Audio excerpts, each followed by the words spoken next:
welcome back, everybody, to Shadows over Legaria. I am your Dungeon Master, TGE, and we do have our full cast of characters, well, most of our full cast of characters here tonight. We have got Chameleon Ice, we've got Crimson Addicts, we've got Norastra, and we've got OPT Lawyer. How y'all doing tonight? Not bad. You said there'd be cookies. No, I said you have a ring of cookies. No. Besides, I can't give you cookies. You're like a bajillion states away from me.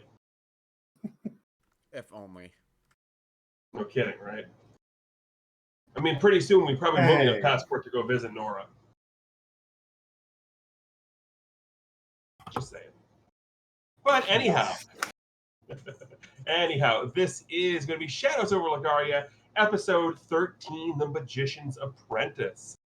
Last time, though, we'd have to do that whole little recap thing, you know, where I let you guys know what happened, I remind you all, so... last time, what happened? Well, a good majority of last time was just Kai and Orphans and Kiara picking on Chloe for having a crush on the prince. And getting drunk. I said the majority of us was Chloe getting picked on. Sure. Kai might have let it slip to the Orphans that Chloe, at least the prince had a thing for Chloe, and that Chloe might have had a thing for the prince. So when you all got back to the Silver Oak Orphanage, they were all dancing around and singing about how Chloe and the prince were up in a tree kissing. We all know the song. We all know how it goes. Which was a good thing for Ponzi because all of the orphans were distracted singing to Chloe, so he could go and mix up the antidote for the mutated sewer rot. In the process of this, while you were at the orphanage, you guys met a new friend. You met the orphanage cat, Sunday, who turns out is more than just a cat because Sunday talked to everybody. Sunday talked to Kiara normally because... cat, and the rest of you, Sunday communicated telepathically. Apparently, Sunday is more than just an orphanage cat, and gave you transformed the ice ring that you guys had found in the Hag's Hut to the almighty, all-powerful ring of cookies, which requires that you share the cookies or it stops working. You have to be generous. Yes. I know, it's awful. Yes.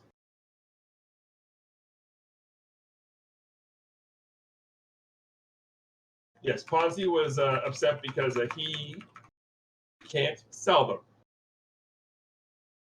But after that, and after much cajoling and conversation, we, and by we I mean you, went to the bar, the old Rose and Crown, and met with Orion the bartender again, where 3 of the 4 of you experienced some new and interesting brews that he had on tap. The most notable of which is the one that Chloe drank, gave her static electricity and a massive ginger afro.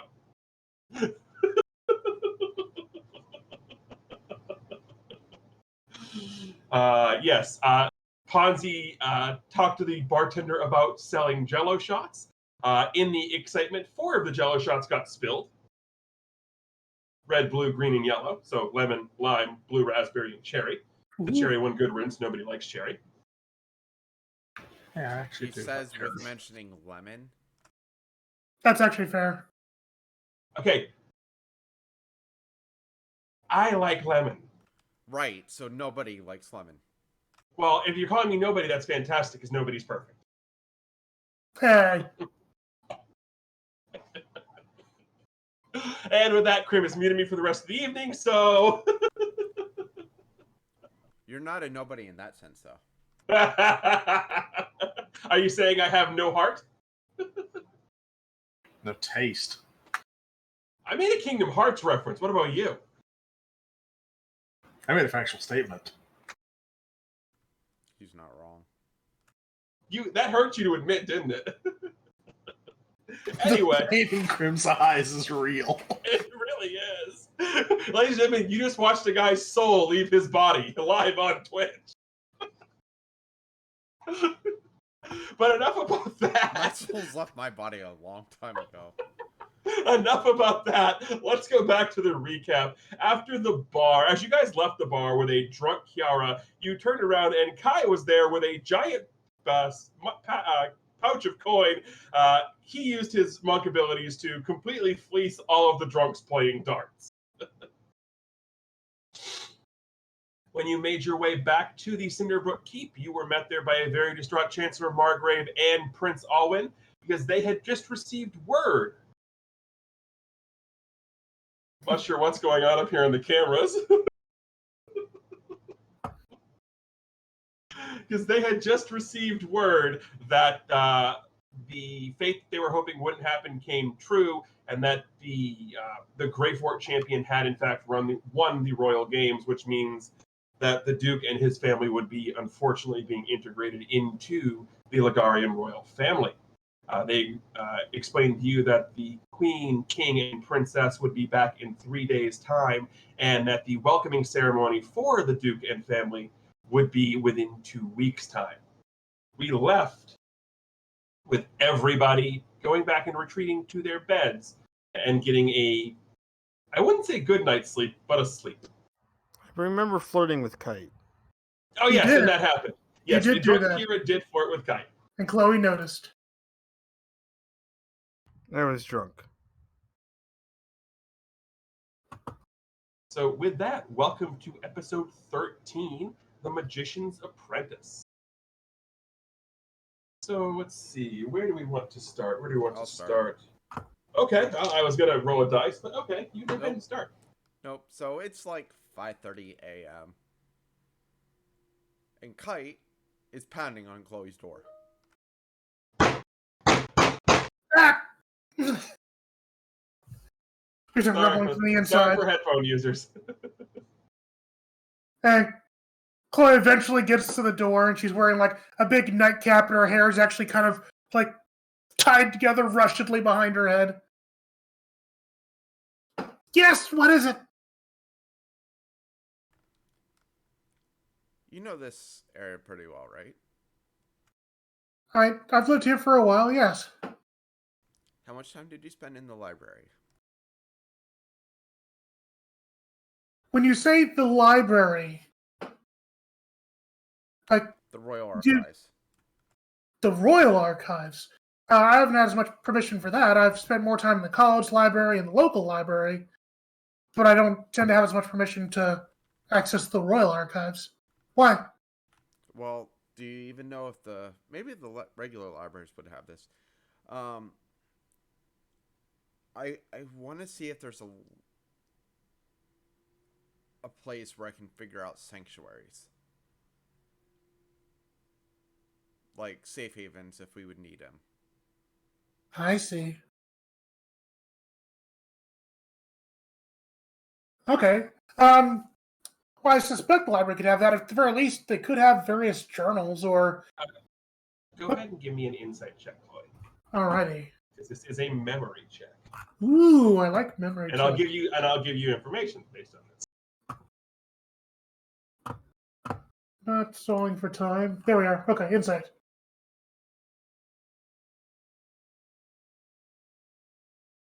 $19. Oh, perfect. You know then that the local library here wouldn't have a lot of information about that because it's definitely a public sort of library. Mhm. Information to that account would definitely be something that the Royal Archives would more than likely have. You can't confirm that. You can confirm that talking about sanctuaries and places that people would be welcome. The library at the school, the Alanak Library, would absolutely have information on that. Okay. So yeah, I do believe the college, in town, my college, their library would have locations like that, especially if they were like magically bound or of magical record, which I could help you access. Why, thank you. When can we go? Well, probably when the others are awake. So we would probably want to wait, I imagine, a little while for everybody to finish their beauty sleep so they could be alert enough to study. You hear from the bedside table. But madam, we don't need any more alerts. And you hear, which is the sound of pages flickering as Llewellyn is snoring. Shakes her head. You mean you're rested by now? We had a very trying day yesterday, and I suppose I'm awake now. Fine, I'm awake now. Do we want to take the others with us, or should we just go? I mean, would they be helpful? I mean, Well, that's a stretch of a question for Ponzi anyway, but... Ponzi does know magic a little bit. Well, And, I don't need magic. well, no, but like to access the library and maybe to look like they belong there. Ponzi doesn't look like he belongs anywhere. Oh, you're not wrong. I will. At this point, you hear Llewellyn talk about, well, perhaps the police lineup. But I do suppose that if we leave, they'll probably be wondering where we are, and I'm sure we they would thought certainly that you had tell to go them. over with them anyway. Well, we would certainly tell them at the very least. Let them make the decision whether to come along then. That's fair. Well, did you want to ask them while I get myself ready? Llewellyn, do you mind going and asking the... Oh, he's and, asleep. and he sort of just looks at the pages flapping, picks up his glaive, and pokes Llewellyn. Ah, not the party yet! Not the party yet! Not the party yet! Lou, relax, relax. You're having a dream. You're awake now. Kite has a request for you. Would you alert our companions, please? Well, at least Ponzi. Sure, but I'll just need you to do me one favor. What's that?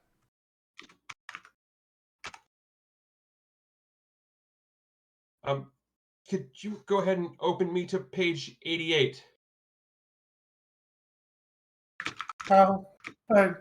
Chloe does so for him.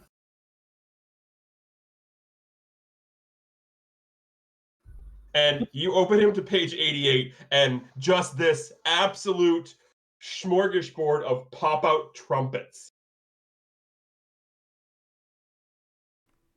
All right, just bring me there and I'll take care of it. That seemed unnecessary. It's Lou. Everything's unnecessary.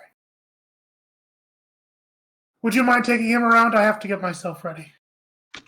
Sure. Thank you.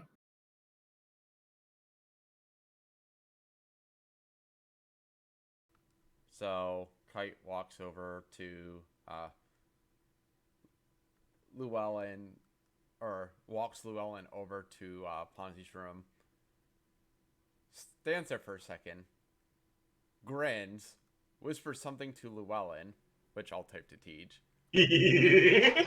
and then walks away. And we just get the close-up of like the book being open with the trumpets, and then the pages of the book curving into a very evil smile.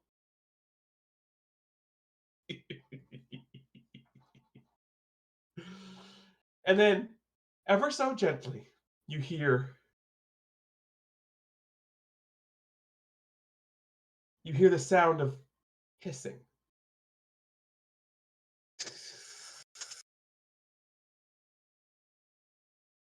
And then you start to hear the trumpets play.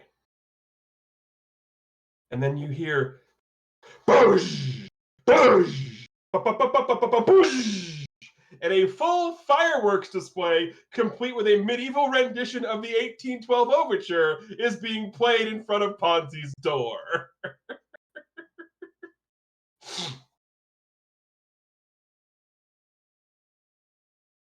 Ponzi, how do you react to this?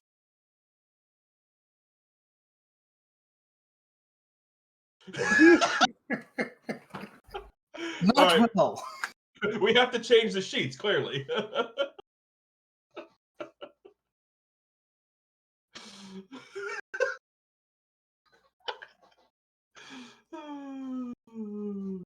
So, Ponzi had been awake. He was working on some potions and brews and stuff, and they all shattered all over the bed.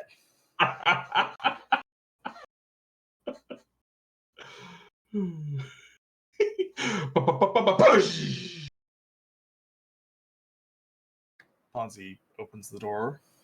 And as you open the door, Lugia shuts himself, and there's just a book sitting there. Ponzi looks at Llewellyn, looks at the torch, looks at Llewellyn again, and picks Llewellyn up and starts walking towards the torch. I'm here to inform you that Kite has requested your presence to go with him to a library, sir. You could have done it without the fanfare. He had a glaive in my back. I had to listen to him. It's fair, I usually get the same result. Now, if you'll excuse me, I have to go wake up the cat. Well, can you clean up your mess? Not my mess. I wasn't in the room. All right, then into the fire you go. What hands am I going to clean it up with? I'm a book. Yeah, with what hands and lips did you play the trumpets with? I'm a magic book. So magically clean it up, you little... He gets up, starts flapping away, and goes, and you can magically go to heck. And flies off towards Kiara's room. I'm already there! Got this ring that I can't even use to sell cookies. It's like I'm living in heck already. Ponzi walks back into the room, slams the door, and grumpily starts cleaning everything up. Kite, are you waking up Kiara, or is Llewellyn doing it? Oh, Kite was gonna go. Okay. How about she then? Just taps on the door with the back of his glaive, the bottom of his glaive. So it's a light tapping, nothing like you do with Chloe. So it takes a moment, but you definitely hear shuffling as Kiara finally comes to the door, opens it, and she clearly has a headache. Oh, good morning, Kate. How can I help? We're going to the university's library if you'd like to join us. I know you probably had a rough night, but feel free to come with. Yeah, you know what? That sounds good. I should just drink some water or something real quick, and then I'll be right there. Kite, can I ask you something? Depends on what it is. Did I do something silly last night? You hit on me.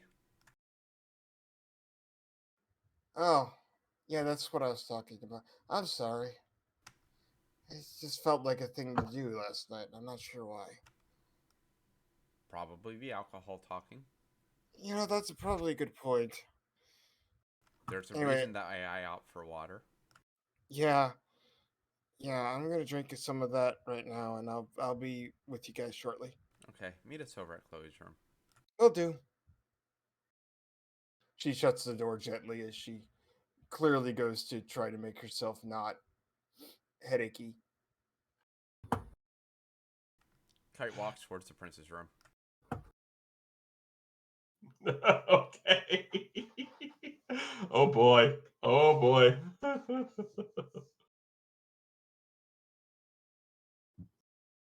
You arrive. He just knocks quickly. What, Chancellor? Let me sleep.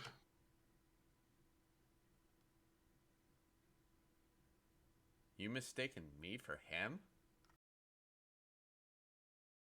You hear this? Well, didn't expect you to be knocking on the door? Why not? Because usually it's just the chance. Anyway, give me a second. You can clearly hear scrambling. Kite just yells in through the door. You don't need to get yourself ready or anything. I just wanted to let you know we are going to be making a run to do a little research. Make sure that your family doesn't leave Herendari without letting us know. Well, I mean, why would they be heading to Andarian? Everyone's coming back here. I thought the royal ceremony was going to be at Andarian. No, it's here. No, well, in that case, never mind. Go back to sleep. Oh, well, I'm up now. Well, go help your dad with something. I'm sure he needs your help.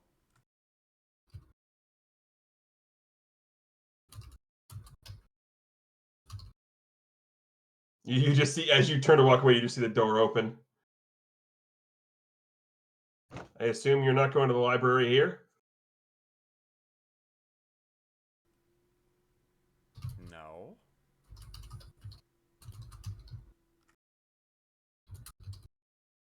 Okay. If you need to, let me know.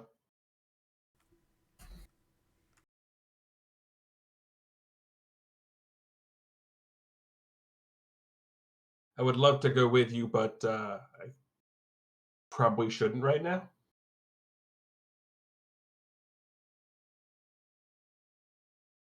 Once news reaches the city proper, it's going to be a mixed bag. You're going to have those who are Greyfort supporters be happy, and those who aren't, sort of, it's going to be messy in the city.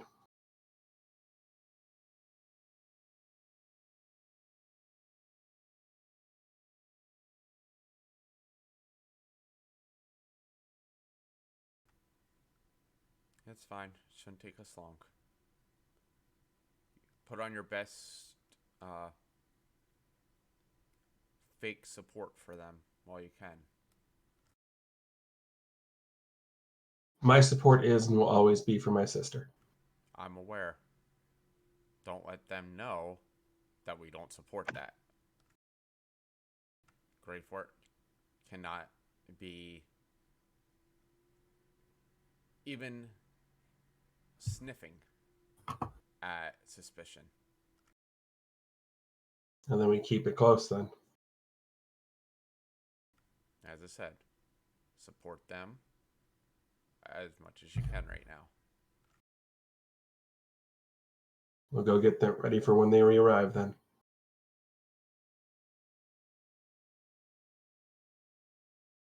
Hopefully you find what you're looking for.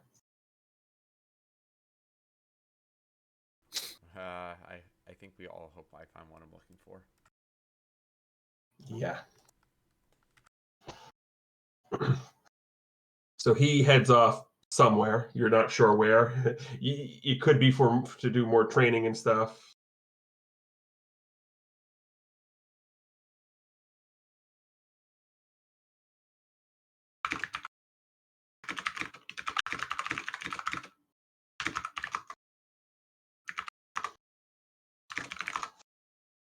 But you meet back at Chloe's room, unless there's some other place you want to go first.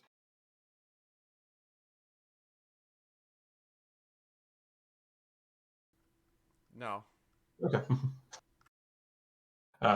There you see, you arrive about the same time that Llewellyn does.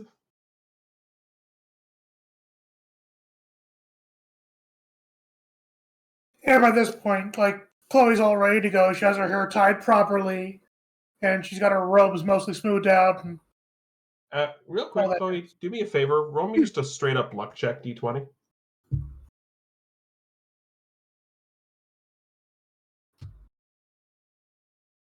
"13, my lucky number." All right. Well, you didn't roll below the 10, so you're not suffering any ill effects of the static poof. Thank you. Yeah. So that happens in a while. It's like, just go ahead. And soon thereafter, Kira comes kind of stumbling in,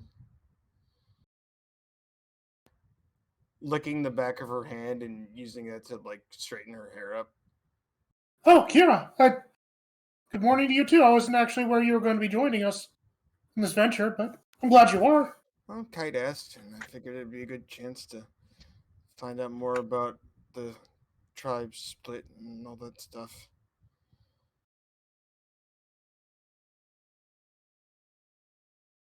Well, I agree. I think that'd be a very worthwhile thing to research. The tribe split? I don't know. I'm tired.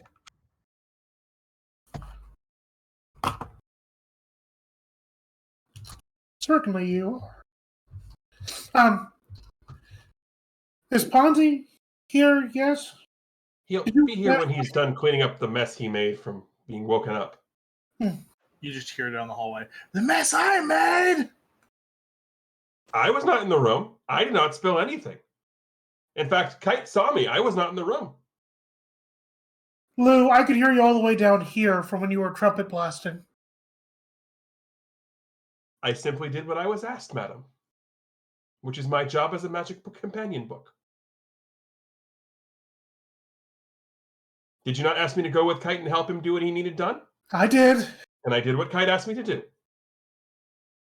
Thank you, Lou. And if a book can look happy and smug, it does.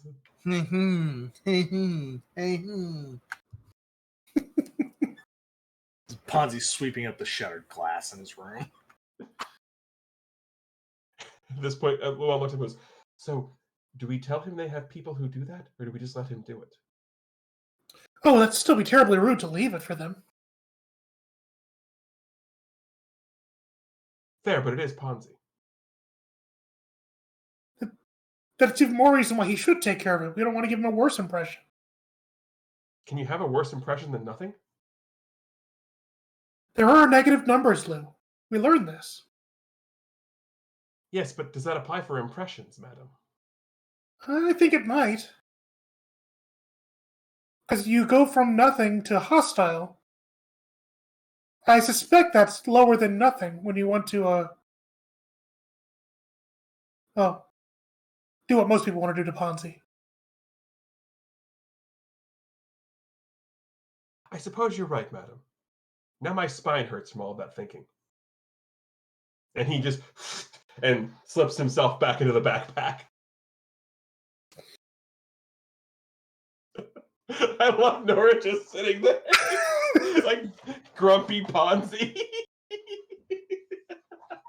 We're getting him time to clean up. Oh, we are. Yeah, Chloe would say she would want to wait until Ponzi gets in so she doesn't have to repeat herself. But actually, Kiara, did Kite even tell you what he was planning on us doing this morning? Yeah, just going to the library.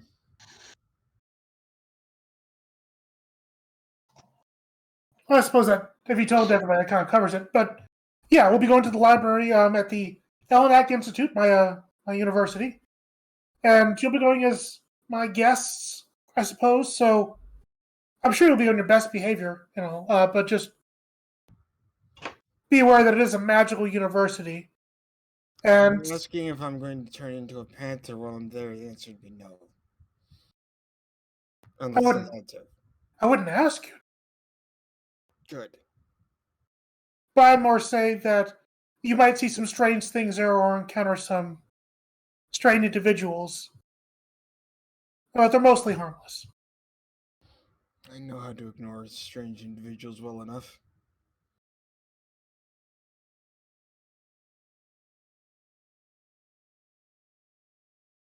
Luckily, we shouldn't have to break in or anything, though, so this will be one of the actually open jobs we can. Job? Do we have a job?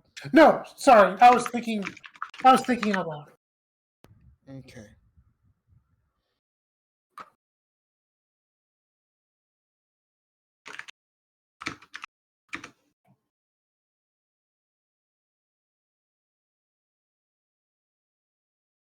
Ponzi, aren't you done yet? I have to organize it alphabetically. Hey, don't make me come in there and cast mending. Wait, you can. You could just go in there and actually help him with his APCs. That would probably expedite the process too. What comes after C? Chloe just leaves her room and goes over to Ponzi's. As you're heading towards Ponzi, Lou slips out of the backpack and flies over by Kite.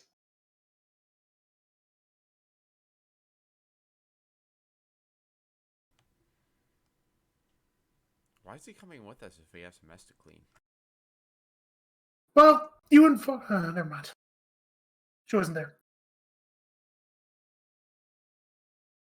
Because he's probably trying to sell something to some poor soul at the school who needs to study. I wouldn't be surprised if he attempts to sell someone some sort of pick-me-up pep pill or something. Where's my... Chloe just walks in and... Are you really this unorganized? I was working! You can set it aside and you can come back to it. We can't make everybody wait. We were going to... I was making stay-up-all-night pills. That sounds useful, though I think there's some spells that can cover that. But you can work on that later. Right now, we have some studying to do. Oh, I have studying pills, too. Well, what do they do? I'll just reading the instructions. Kite, by this point, is walking up because he's getting a little impatient. Apparently, they don't help you remember what you've read. I haven't had any! Jerk. Either way, your room looks fine. I've got enough of stuff. Fine, we're good. Ponzi's packed up a little alchemy bag full of stuff. During all of this, Stupid by the way, book. considering how long it's taken, Kiara has actually made tea. In Chloe's room? Yes. Huh. Llewellyn showed her where the Bunsen burner was. Gotcha. Catnip tea. Oh. She needs to pick me up.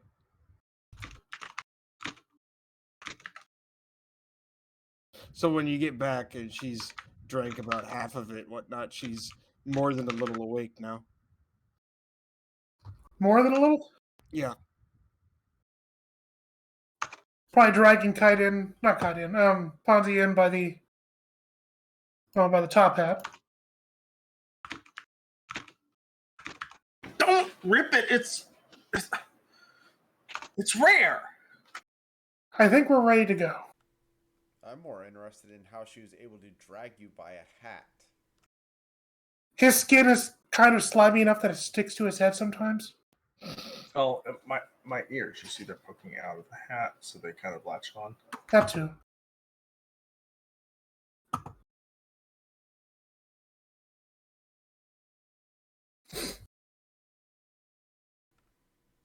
Well, So as I was telling everybody else, go on. We can just go.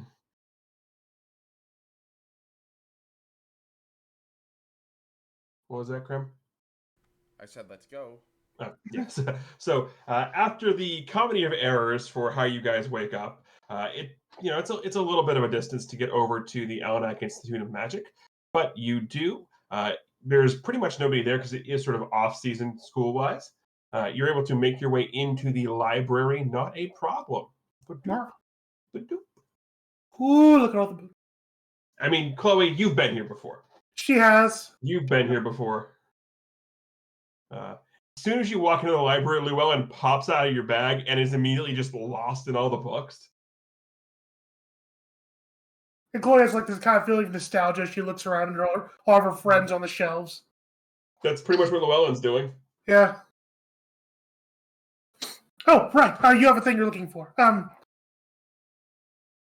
Is there a librarian in this morning, or is it just us?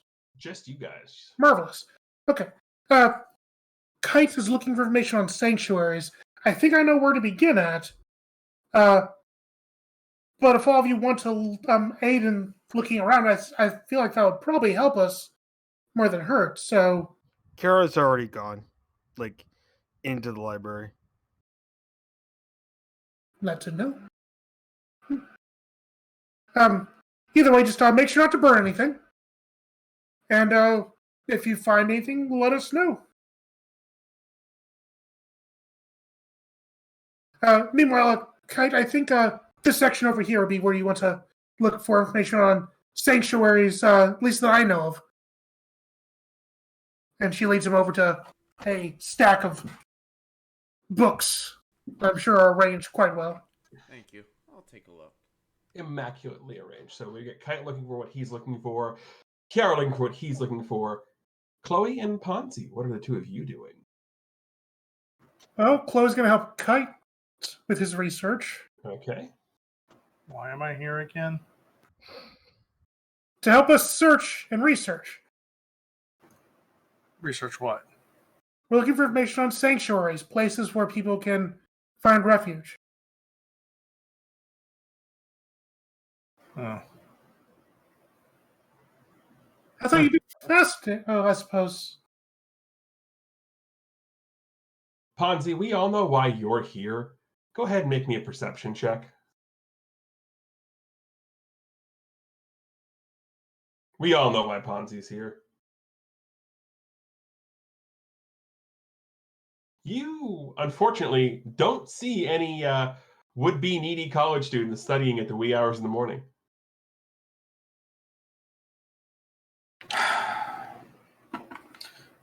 Ponzi starts looking through the manuscripts. For what in particular?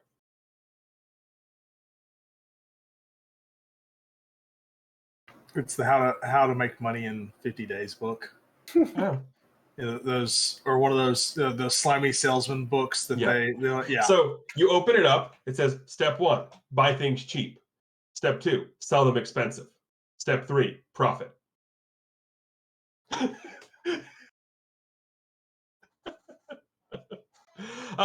Ponzi, real quick. What was your mom's name? Did we establish that? That's why I'm asking you. I don't remember. We didn't establish it. I'm asking you to give me it. And we'll be back here in 5 minutes once he's done looking up the rock gnome name generator.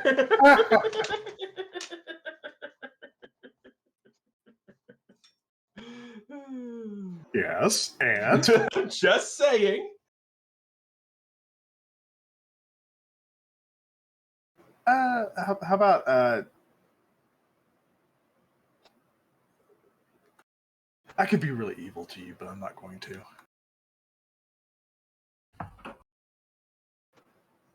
Irana. All right, so just spell that in the chat so I have it. You close the book after that clearly obvious scam, and then you look, and the book is by Urana Lamebo. Ooh, that's cute. Tej, Yes. can I just say I'm very, very disappointed Why? because Ponzi should have come across a book, the seven effective tactics for highly effective schemes. Ah, I like it. Fair. I thought about that like 5 minutes ago, but then Nora had to think of a name, and it struggled to come back to me. Fair enough. So yeah, but Ponzi, you are holding a book by your mother. Ponzi throws it in the fire.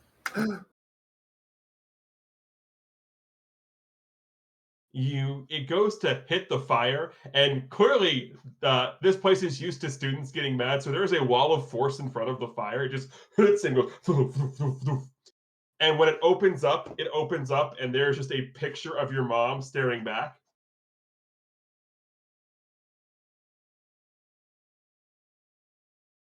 With this big cheesy smile on her face.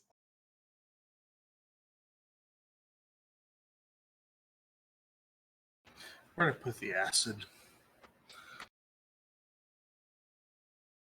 So Ponzi's now going to try to pour acid on the book. If you look, as you pour the acid in the book, the picture of your mom produces a vial and catches the acid. What kind of magical BS is this?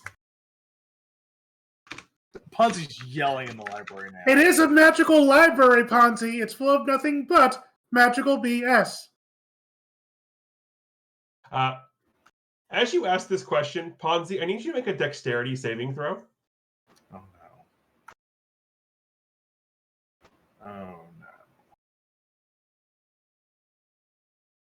Oh no. You look around. As you turn around, the vial of acid from the book gets chucked back at you. And you take 5 points of acid damage as the book casts acid splash. Well, if you had killed my book on your Ponzi Death bingo card, check that off. Because you killed my book. Right now, Kite, like, lifts his head up from the book, looks over, looks, like, straight ahead, puts his face back down, and just says to Chloe while looking at his book, "You know, right now, this is making Llewellyn look very, very innocent." Yes. And also, I can see now why you might not have wanted to take Ponzi along.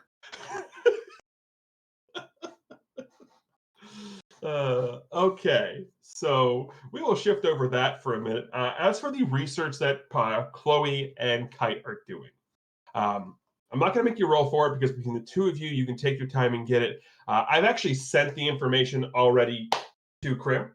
Ooh, good. Nice. So he has the information. That has been taken care of. Good stuff.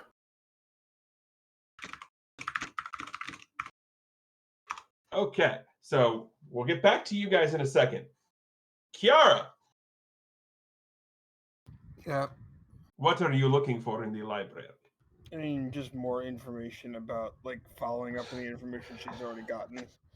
About what Okay. happened to her tribe. Go ahead and roll me and take me a perception check. Oh, actually, or an investigation check. Either one would work.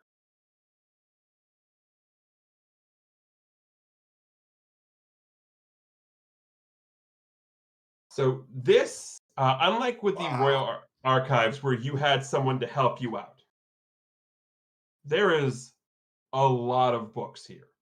A lot of books. And you don't know where to start. And you look and you try to find something, but it's just overwhelming with the amount of information you have. She goes over to find Llewellyn. Yeah, I'd say. Unfortunately, looking on your own, you really can't find anything. Yeah, I've kind of figured. Yeah. So she goes over to find Llewellyn. Be like, "Yo, book, I need help." Oh, Chloe, like, thankfully takes out Llewellyn and No, Lou he's flew gone. out, Lou flew out of the bag and is just mingling with the books. Oh, right, he was out there, right? Basically, this is speed dating for Llewellyn. Oh, yeah, okay.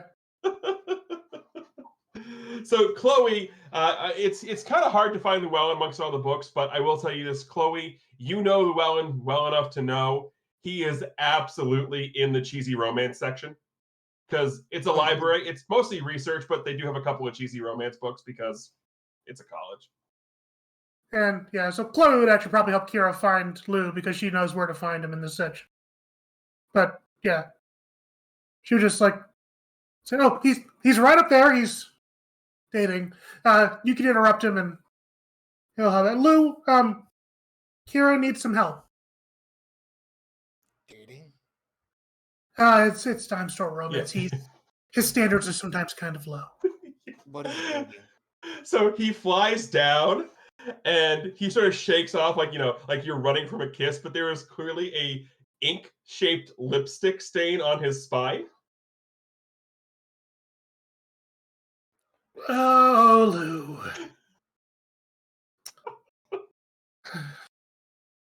I'm not gonna tell him.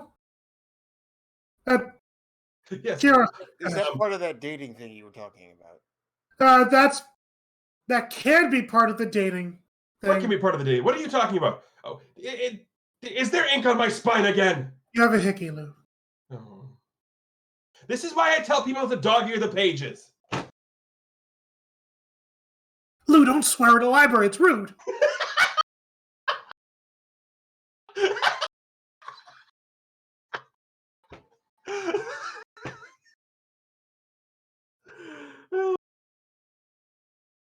Anyway, Kira, wait, you don't know what dating is?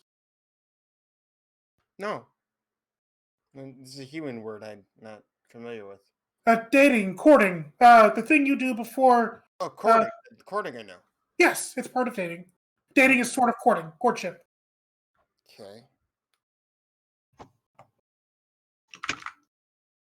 That's all that is.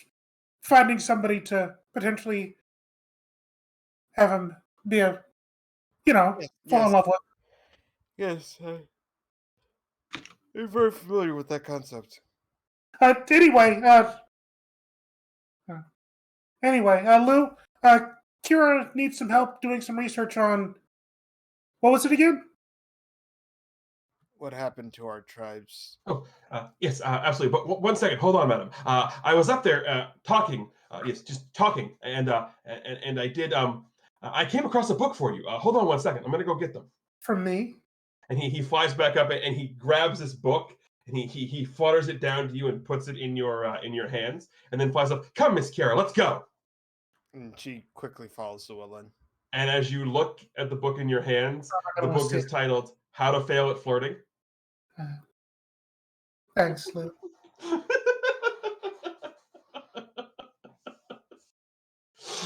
Actually, after getting that kind of book and having the small conversation with Kira, Chloe's going to start to feel kind of bad. And as she's walking back to join Kite, she's actually going to wander off a little bit in the library. Okay. Well, we'll go to Llewellyn and Kiara here.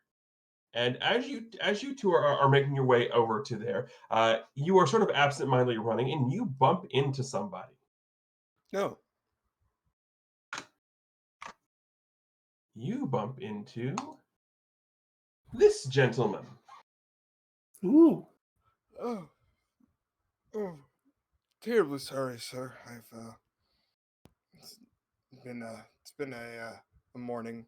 Oh, don't worry about it. I understand. It's definitely been a. Wait a minute, Llewellyn. I know you. And the book looks and goes, "I'm sorry. Do I know you?" Anyway, enough about that. Is your mistress here? If you're here, then she must be here, right? Anyway, apologies, madam. My name is Braddock. Hello, Braddock. My name is Kira. I'm just here. I don't go to school, obviously. I'm just here to do a little. A friend invited me here, and I'm just doing a little research about certain things. Ah, yes. No, well, the perfect place to do research. Would that friend happen to be the one who owns who's partners with that book? As a matter of fact, yes. Oh, wonderful. Do you know where she went? No. Oh. Something about sanctuaries. Oh, well, I know exactly where that would be. And he rushes up. Thank you very much, and just sort of runs off. Bye. So Kira looks at Llewellyn like, who is that? And she goes, "If I'm being honest, there is no notes about him in my pages." That's fine. Let's go. All right. So with Llewellyn, go ahead and roll another investigation check with advantage.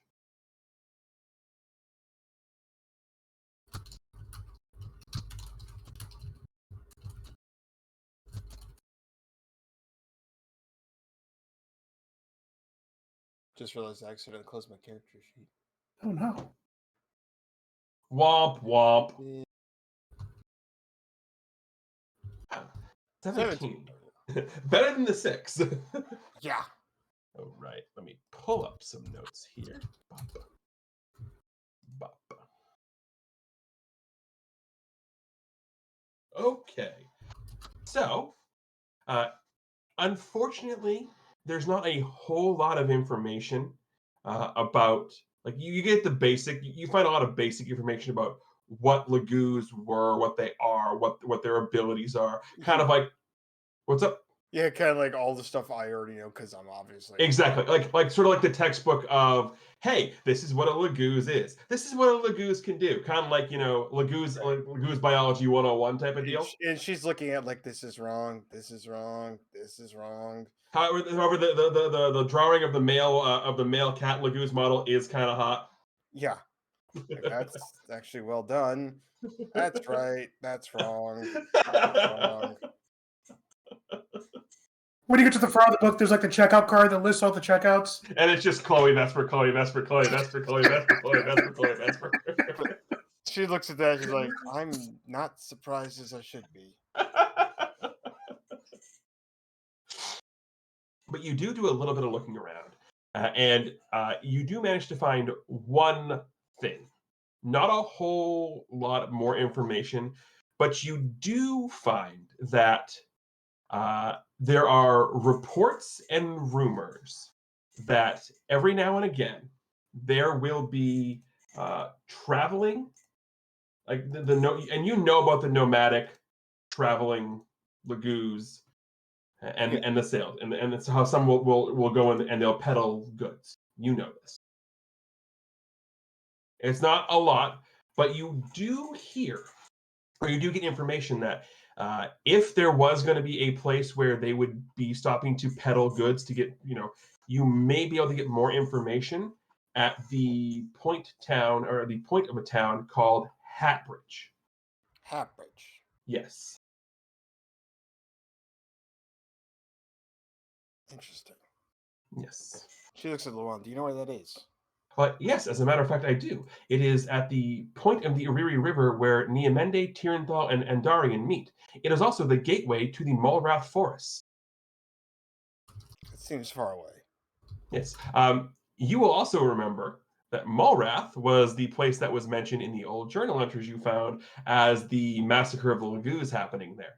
Oh, gosh. Right. That's where I want to go anyway. Yes.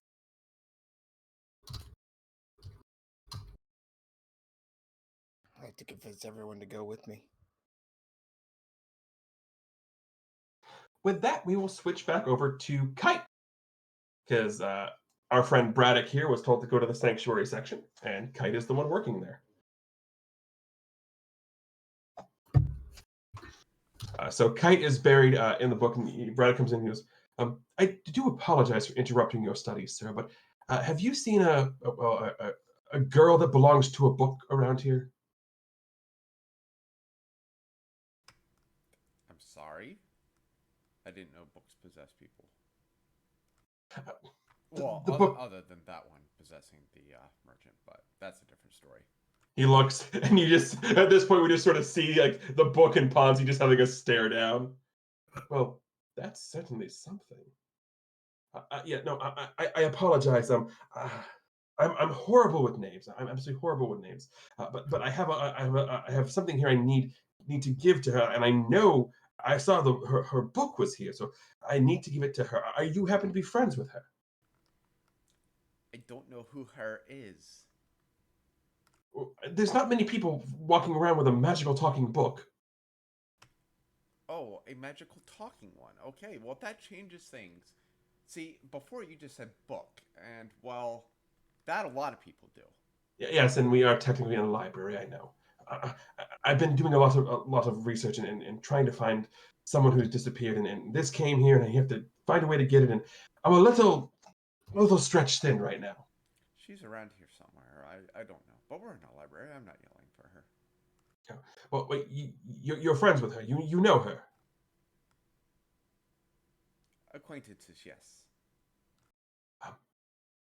I really should give it to her myself, but I really need to get back to trying to figure out how to find the person I'm looking for. So would you mind giving this to her? And he puts an envelope on the table.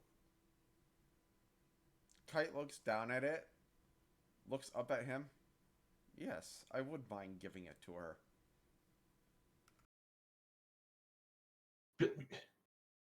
You are a stranger and you have yet to even introduce yourself. How on earth am I going to deliver her a package from a stranger I don't know who it is? I apologize. Like I said, I am a little ahead of myself trying to find everything. Anyway, my name is Braddock Emlington. And her professor was my master. That means nothing to me. Why are you in such a hurry that you can't deliver it herself? That way, if she happens to have follow-up questions, we don't need to hunt you down to ask you them. Well, I don't know what's in the letter. I can't open it. It's enchanted only for her, and I'm in a hurry because my master, her professor, has gone missing, and I'm trying to find him. Priorities, son. Priorities. Well, I'm in the process of attempting to complete a scrying spell to find him, but those take a while. You can't very well fire an arrow without first stringing the bow. Why would I want to fire an arrow? That's barbaric.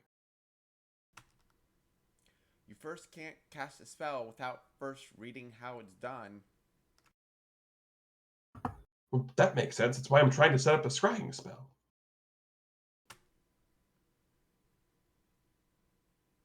It's like talking to Ponzi. I heard that. Get back over here, you stupid book. You just see the book. It's like a red-blooded disguise. It's a lame bum product. Of course it is.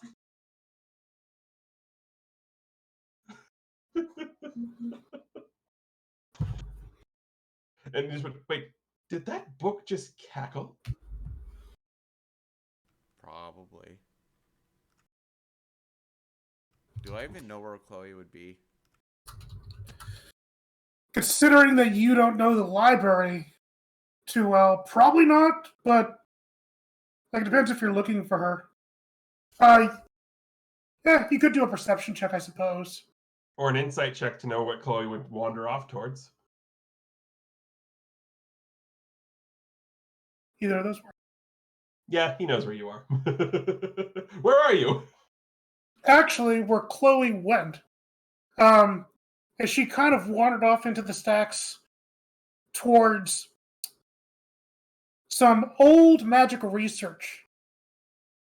Basically, old journals, etc., trying to find old, somewhat forgotten spells.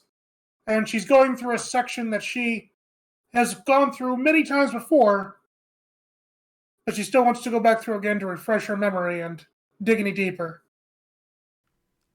Okay, so White says to Braddock, have you been to the section about the Lagoos? I know that she was taking Llewellyn over there. I just came from there, and it was just the book and some very interesting looking young lady. Okay, so if she's not there, what is the only other thing that interests Chloe? Magic. Archival magic spells. Yep. Go see her. As I said, giving me this isn't going to prove much good because it's Chloe. She's bound to have questions. Yes, thank you. I do apologize for bothering you. And he grabs the letter and quickly runs off. And now we'll head over to the archival magic secrets section. And Chloe, you don't have a chance to get too far in when you hear, there you are. Quickly puts away a book and shoves it back into the shelf. Yes, what? You've never seen this person before in your life. Yes, who would you be? My name is Braddock. I was Barnaby's apprentice. You know that Professor Real Creek's first name is Barnaby. Oh, cool. Writing that down and cool. Hard. Professor Real Creek? Oh, have you seen him lately? No, I'm trying to get a spell together, but I recently received this, and I'm pretty sure it has to go to you, and I can't open it. And he hands you an envelope, and the envelope is addressed to the Evening Bloom. The Evening Bloom? Yes. Would I know what that means? Well, how much research has Chloe done on etymology? I mean, she studies languages pretty well, especially ones that be connected to like Feywild. Evening Bloom is a rough Latin translation of the name Chloe Vesper. Oh, that's pretty.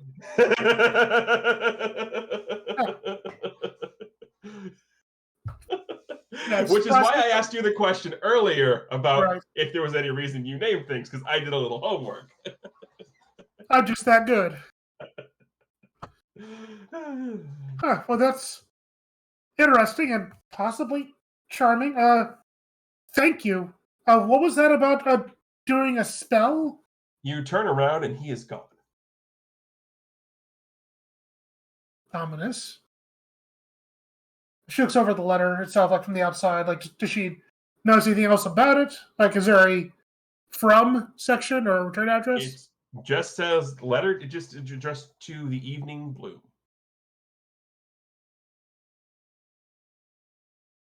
Well, she's gonna walk over, probably back towards Kaida. She tries to open up the letter on the way. Okay, well, you, Chammy, will notice there is something new in your journal over on the right-hand side. New in the journal. Which section is that? The Argenti NPCs section. Gotcha. Should be something that says letter to the Evening Bloom. Oh, I see it. Yes. Since you're opening it by yourself, you get it by yourself. Neato.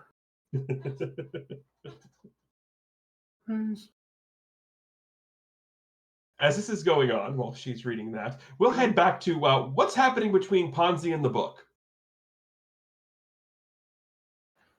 Ponzi just left the book there and is looking for some other books at this point. Something more his taste.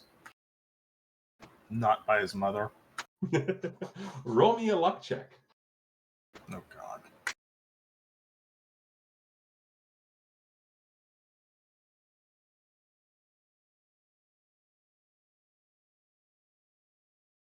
Okay. Yeah. You don't find anything by your mother. The only thing that you sort of find is a lot of the books in the potion section have been checked out, and you're smart enough to know that these are all the like pep up potions, energy tonics, things like that. However, what is surprising to find at a college library is there is still a book available on properly perfect love potions and how to make them. Ponzi grabs the book and starts running. Chloe, I've got it.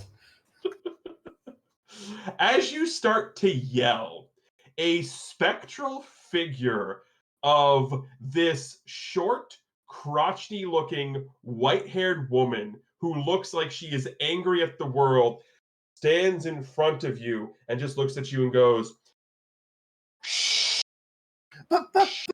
I need you to make a wisdom saving throw." Actually, I think that's how it works. Let me look it up for a second.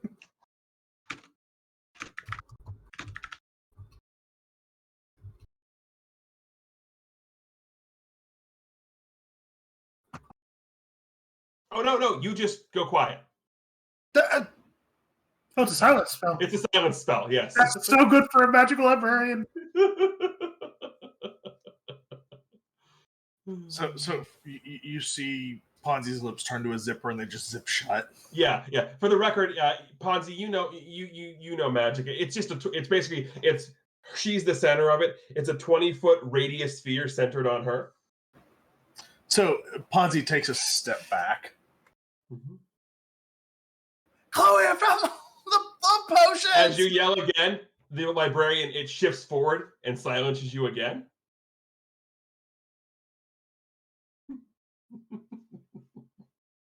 Meanwhile, eventually Chloe has looked up from her letter. I thought I heard something. Never mind. A kite! Something important! Ponzi ends up in a dead sprint towards Chloe. Yep. Oh, absolutely. Yeah, so Ponzi's in a dead sprint. Every time he goes to scream, the floating librarian is also in a dead sprint. So, Chloe, you said you're distracted, right, by reading this letter? She was, yeah.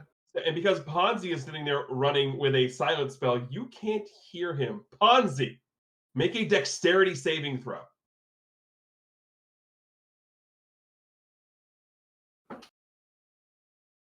Wow. You crash right into Chloe. Do me a favor. Roll me a d4. Like takes out her knees. Basically. Oh, you each take 1 point of bludgeoning damage from the impact. that Chloe And topples over Ponzi. And here's the best part. Because Ponzi was running with the silence spell, it's just a collision. There's no sound. So we both like scream into the silence void. Ponzi, you've run into Chloe. You were running at full speed. You were very excited. So you've taken the 1 damage from this. But even though Chloe is small, she's still a little bit bigger than you. No, Chloe is 6'1". She's not small. Well, okay. So Chloe's a lot bigger than you. Considerably bigger than me. Yes. Chloe's a lot bigger than you. So you hit her, you tumble, but you had a lot of momentum going. So you sort of hit her, run through her, and end up tumbling into a bookcase. And the bookcase, wiggle, woggle, wiggle, crash! A shelf full of books falls on top of you. Let's see. I have an idea. How about everybody do me a favor and everybody roll me a d4? Are you trying to kill him with books? No, but he rolled a crit failure. I have to do something fun. Even Kira? Yes, everybody. And this way, I'm not the one getting accused of max rolling everything.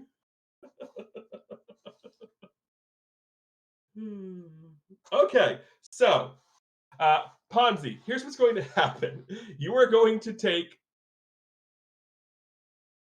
10 bludgeoning damage from the books falling on top of you. And as you appear from the pile, the top 2 books are both copies of How to Sell Things and Make Money by your mother.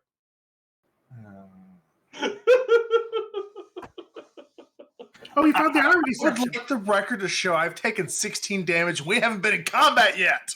Let the record show you've taken 16 damage from books. No, he's taking 15 damage from book. 1 from Chloe. Mm-hmm. True. But there was a book responsible for it. So if you didn't hear that, you do hear the books crashing everywhere. So just an absolute avalanche of paper and hardcover. Well, that wasn't silenced. Ponzi! Why were you running? I found the love potion book. The same reason he was shouting.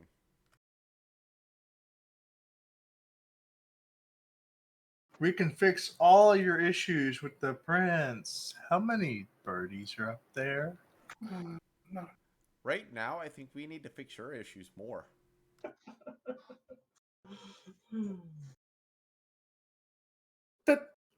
None of that matters right now. Especially that love potion.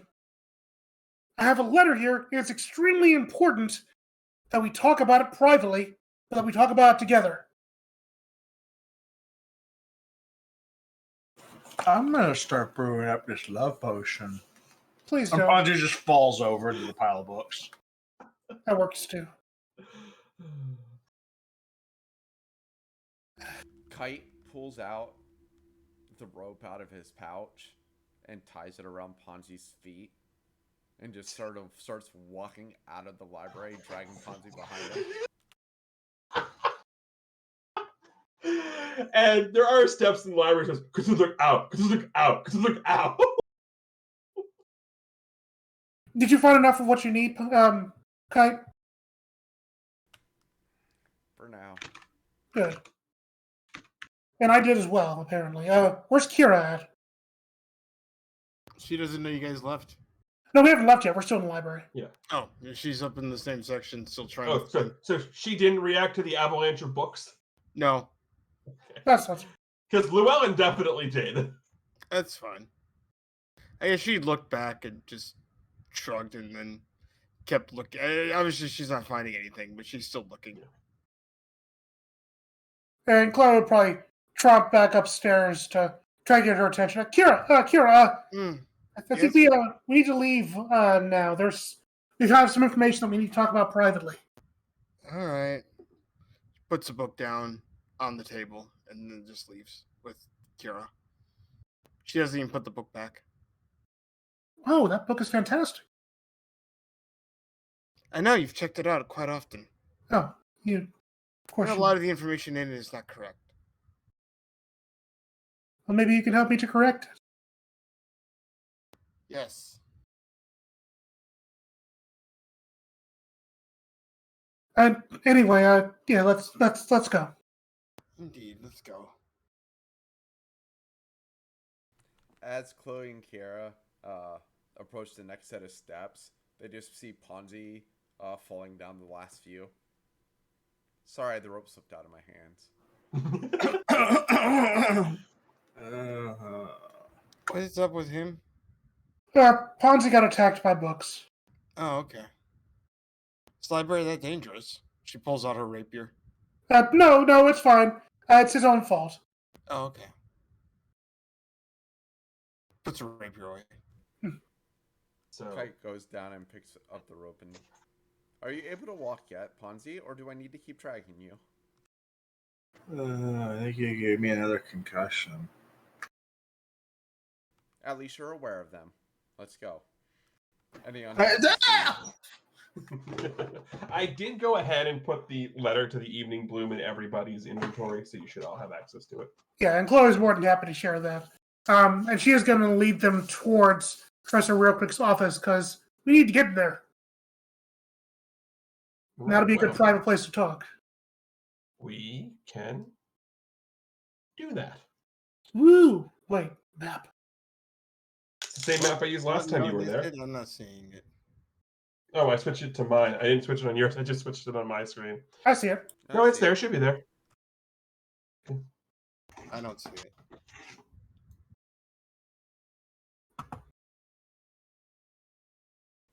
Refresh, maybe?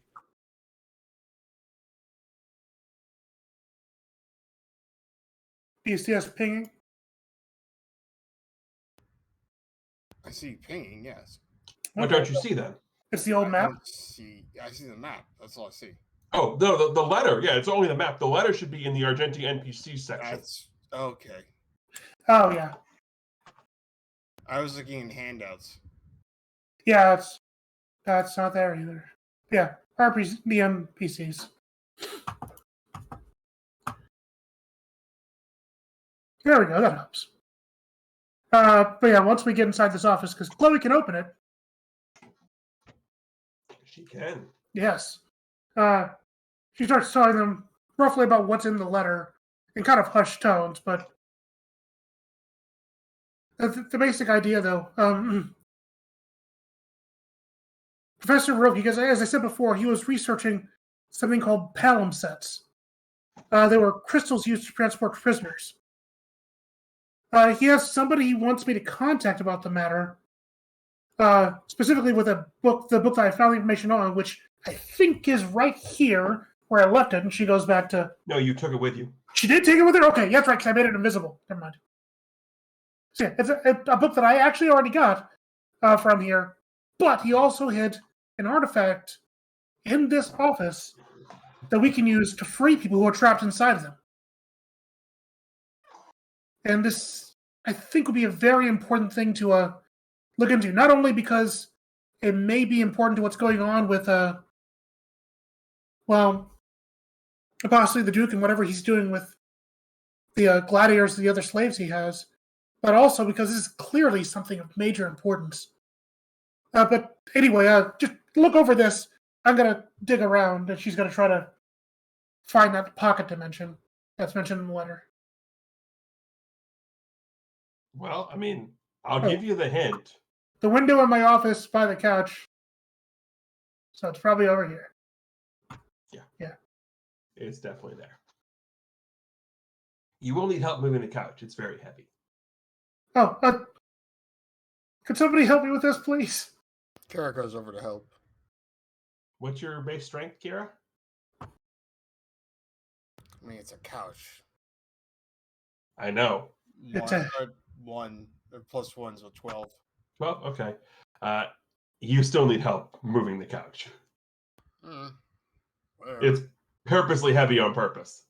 Kite, go on up, please. Kite walks over, gives it a shove. It does take the three of you, but you do manage to peel it out of the way. It's ridiculously heavy. On purpose, probably, to hide things. Oh, 100%. Yes. So once the sofa's out of the way, Clay dusts off her robes. Thank you. It should be right through here, and she reaches through the window. And you do. You stick your hand through the window. Do you follow your hand in? Oh, I can go in. I thought I'd just reach in there and grab it. So yeah, I follow in. Welcome to the pocket dimension map. Oh dear, it's a place. Of course it's a place. I was hoping it was like a bag of holding, or it's like just a shelf or something. Nope, it's an actual pocket dimension map. Oh dear. This is not what I expected. What did you expect? Not this. Does anybody else follow Chloe in? Kira will.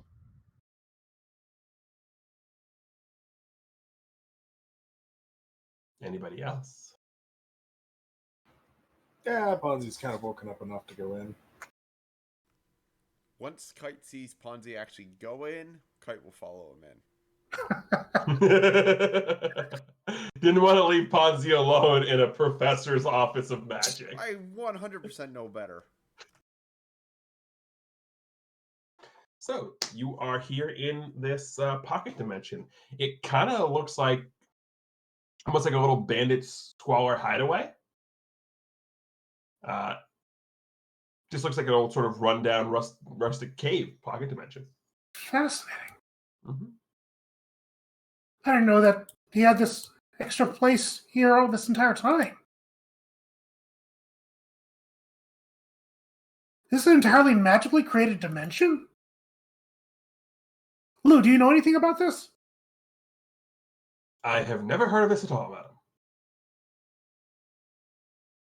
madam. Anyway, sorry for dragging you all here. I didn't know this was going to be the entire place. But we have to find this hammer. It's supposed to be big and possibly sparkly. I don't know where to look first, but The one right there. I'll take a look around. I mean, I'm not going to make you roll to see the giant purple thing on the table. Yeah. I mean, Ponzi's already drooling over it. it's right here. Okay, that's exactly it. That's what we need. We need to be extremely careful about it, though. We can't let it fall into the wrong hands. Ponzi picks it up I immediately. figured. Yeah, it's good. Well, Ponzi, I'm sorry. But hold on, let me get this over here. Oh no, does it do something terrible to him? No, it doesn't. Something else does. Oh, good. Okay. Wait.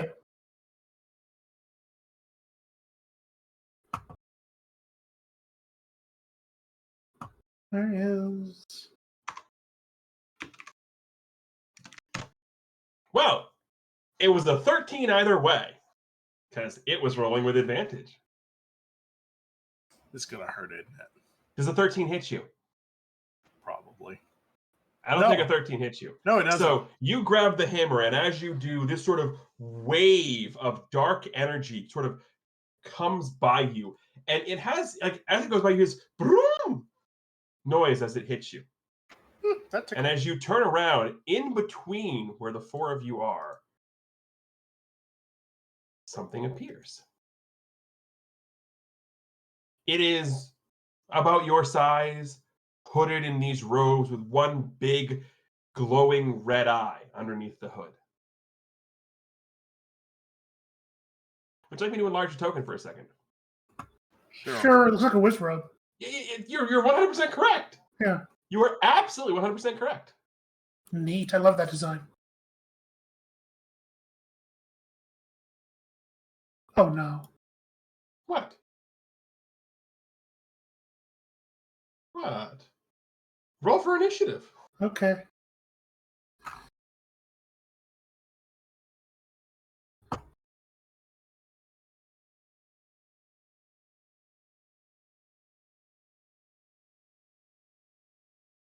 Yep. Yeah, nuts. I always got to select my token before I do that, but I got an 8. I can manually add it. That's not a big deal. Thank you. Would Claire recognize this as being some sort of like a guard program or something, or spell? This has no feel of Professor Real Creek's magic at all. I don't know what this is. Ask me to roll something else. This page here.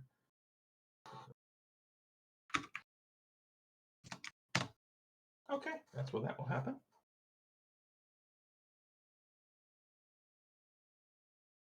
Fonzie? Yeah, I'm gonna die. Well, Nora, here's what I'm going to tell you while we're waiting for Krim to get back. Be thankful that it missed. Because had it hit, it would have done 7d6 damage. Why? Because it gets sneak attack? Yeah, I'd have been dead. Everybody would have been dead. It was only attacking whoever grabbed the hammer. Teacher Perlin likes his one-shots. I call it cheap shots, but you can go one Yeah, shot. fair enough. Let's be honest, that was 100% a trap set for Ponzi. It was, which is why Chloe didn't pick up the hammer. I mean, you do keep telling me I'm trying to kill Ponzi, so I figured I'd try.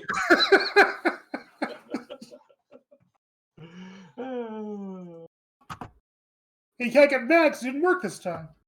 Yes. But my luck, I would have rolled 7 ones. Yeah. Still would have killed Ponzi. Oh yeah, we slept. I got all my spell slots back. I didn't change anything, but I at least get my spell slots back. You do get all your spells back. So, Grim, if you are back, I do need an initiative. Also, I love the fact that in chat we have a crap. Did I miss Ponzi dying again? Followed by a not yet. Like it's a foregone conclusion. You already taken like half your life in book damage. That is true. So this thing appears and it misses a shot, and it goes. The master doesn't want anyone to help. I thank you for leading me. And now, arise, my minion. And this dark magical aura comes from his hands. And 2. Oh, there's Skeleton more. warriors appear. Or, since we're going full Zelda terms, Stalfos. I love it. And you can thank Nora for this. I had him roll the d20 to see what was summoned. So this scene is Nora's fault. Gotcha. Yes, this scene is fully Nora's fault. Somewhere there's a ladder. Don't. It's the bow, not the ladder. Don't get me wrong. I'm ready for this combat now.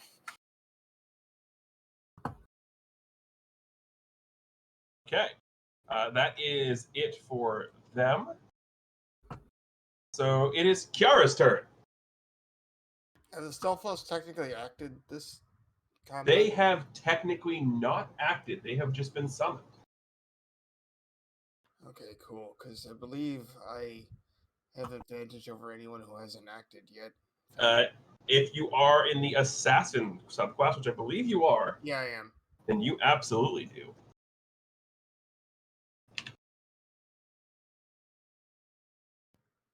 All right, so she's going to go ahead and.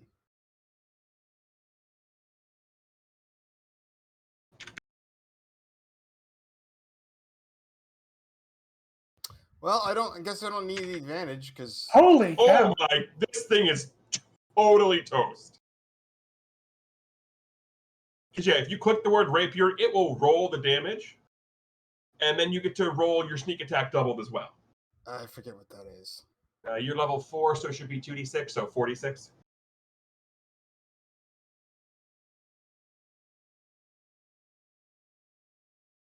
So Yeah, this 17 thing. plus 12 plus 11. Yeah, this thing has 25 health. So you come up, it appears, and you're like, nah, I got this. You're not sure how this happens, but you have a rapier, and this is a skeleton. All I'm going to say is, by all means, please tell me how you absolutely destroy this thing. I want to know. So it just appears, and Kara just kind of like moseys on behind it and just decapitates it with her rapier, and then like goes about chopping off each like joint individually until it's literally a pile of bones. In this amazingly fast fashion that's pretty much like Wile E. Coyote. And somewhere the creators of Shrek 2 are crying. Right. Yes. Because this is the real Puss in Boots. Okay, well, I'll just delete him. Just like Kiara deleted him. Yeah, Kiara definitely deleted him. Oh, yeah, that happened.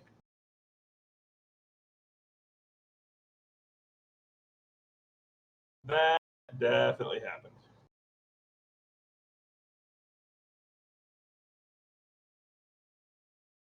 So, that brings us to Kite.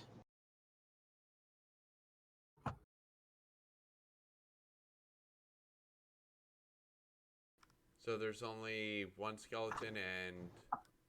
Yep, one Stalfos and a Wizrobe. Stalfos is kind of closer for me. Okay. Just making sure. One. Yep. Yeah, they're about the 20. same. It's... I can make that. So I rush over to him. I spawn a me behind him. You need me to make a you, or can you make a you? I will see in a second. Okay. I love that question. Do I need to make a you, or do you need to make a you? I can make a me. Can make a you. So I run over to him, spawn a echo behind him, and the echo takes a stab at him. Okay. Echo gets advantage.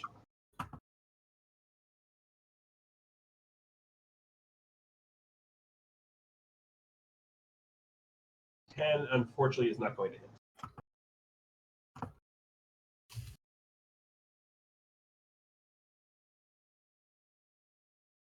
But I can take one additional melee attack from his position. Yeah.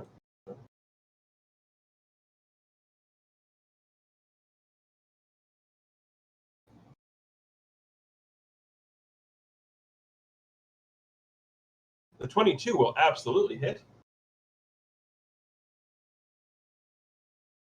All right, for 7 damage.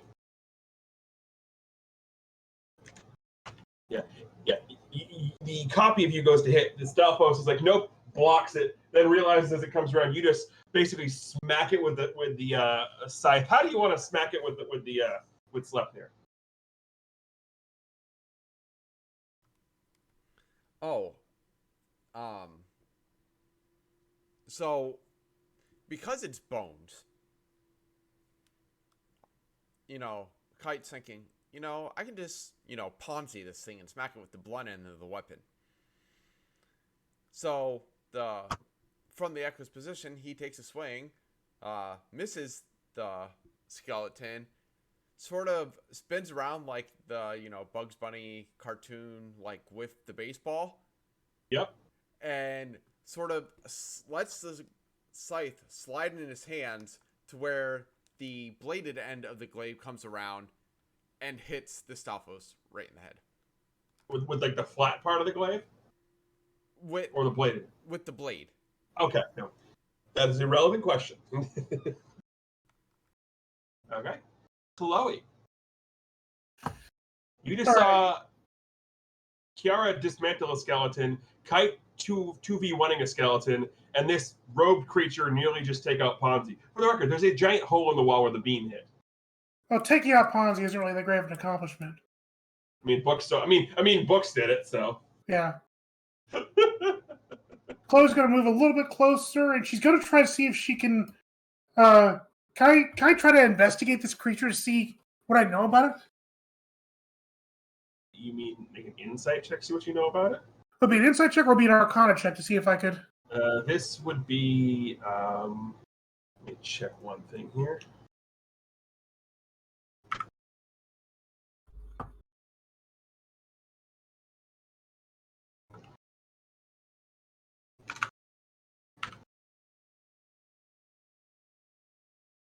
Yeah.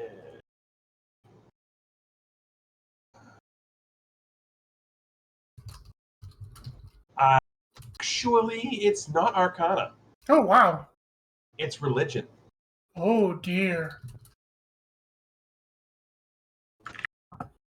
Well, she still would want to investigate it. It's what Chloe do. So, let's see, religion. Oh, goodness, she's somehow trained in it. Okay. Well, religion is an intellect skill, not a wisdom, which makes no sense. It's an intellect. It's intelligent. Usually it's wisdom. Anyway. Oh, dear, I rolled a 1. Yeah, you know nothing about this. Well, either way, I know I can help out Kite and I can help out us. She's going to cast Magic Missile, powered up to 1. So powered up by 1 level. Okay. So that's going to be 2nd level Magic Missile, which means it fires off 4 darts. Okay. Yep. Who are you targeting? I'm targeting the skeleton with 1 dart, and targeting Mage Head with 3 darts. Okay. So do I roll them individually? Well, roll. Each dart is individual. Yes. Right. Okay. So the skeleton will get 1d4 plus 1, and the other one gets 3d4 plus 4. plus 3. Yeah. So here's Skelly Head. He gets 4 damage. And 3d4. 3 goes to the wizard. 10 damage. This is force damage. Yes. The skeleton's the only one with immunities, and resistances, and that's piercing. But it didn't matter with the crit. Like, it legit didn't matter. I wondered that. Usually skeletons and rapiers just aren't a thing. Yeah, well, I mean, it was a thing, and then I saw the amount of damage. I'm like, it doesn't matter. It legit doesn't matter. She made it work. Ponzi. That is not how I Ponzi's expected that Indiana to go. Jonesing this thing. He's Indiana He's pulling out the gun and just shooting it. Okay. What are you shooting? The wizard. Okay. I don't believe we made a roll for the gun, so I'm going to actually need to know the stats. If you look up Caspian's pistol in the magic item section, all the information you need is there.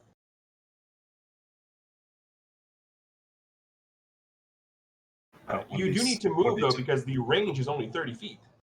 Or you'll be firing at disadvantage. It is a dexterity attack, so d20 plus your dexterity plus your proficiency. All right, so what am I rolling? d20 plus your dexterity plus your proficiency. Proficiency at this level is going to be 2.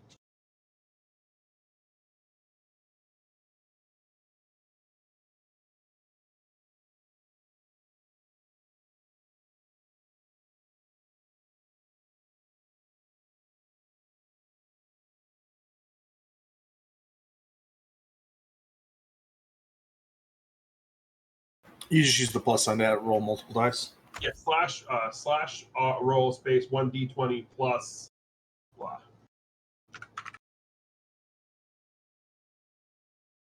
We have +4, +2.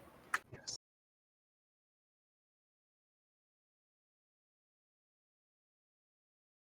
16.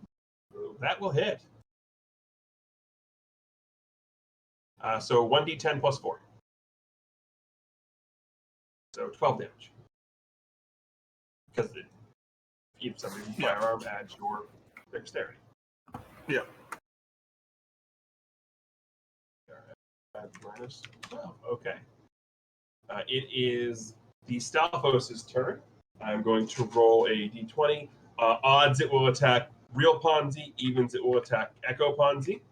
You mean Kite? Kite. Yes. Odds it attacks real one, so it's going to attack Kite with its longsword.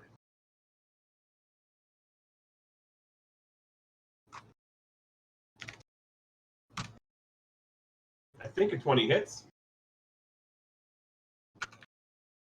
Yeah.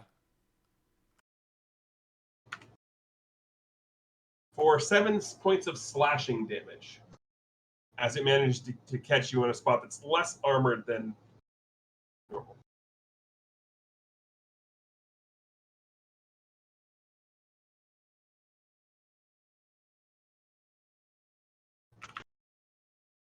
And it really can't move anywhere, so it is the Wizrobe's turn. First things first. This is a 5 or a 6. He gets his summon ability back. Oh dear. But he's not going to use it. Instead, he's just going to turn, and you see Ponzi. He turns to you, and you see this big, glowing, creepy eye. And well, you did just fire a gun at him, so he's going to return the favor.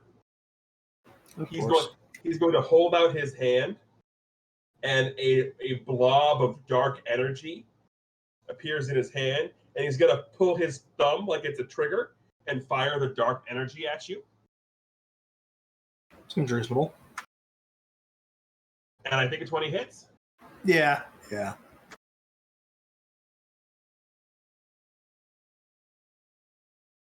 For 13 psychic damage. Oh my.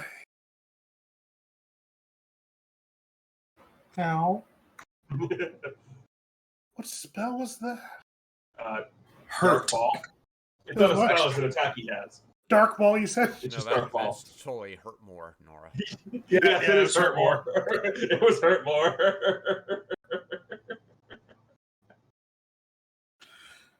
Ponzi's hurting a bit. Yep. Thankfully, because he attacked, he can't use his teleport standard action to hide. So, it's Kira's turn.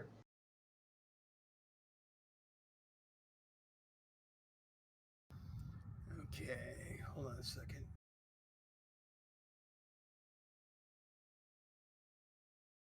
I need to open something. That's fine. Because Kira's not going to be messing around anymore. Oh. She was messing around before. Yeah. Oh boy. So,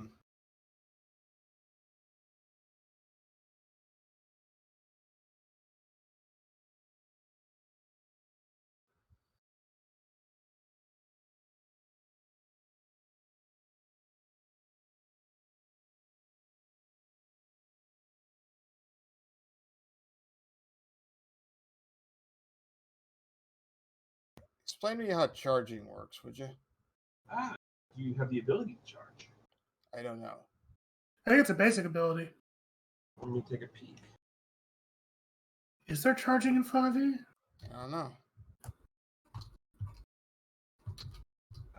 There is 5e. It's a variant rule. Oh, that's wrong.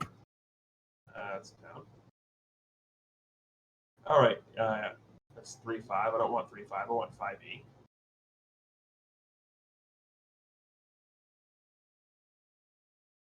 Basically, I want to back up and then charge this guy. There is no charge action. There's no official charge action, yeah. You can still move up and attack, but... Correct. Yeah. Aside from the charger feat, it's just basically move in and attack, no additional bonuses. Yeah, that's fine. I just want to back up and be able to run at him. Oh, yeah. Flavor it up all you want. I don't care. There's no benefit to it, but flavor it up all you want. Well, I mean, there is for me. Ooh. Oh, you have pouts. You have pouts as a panther. That's right. Exactly. So she's going to back up 10 feet here, I think. Yeah, that works. Okay, perfect. And then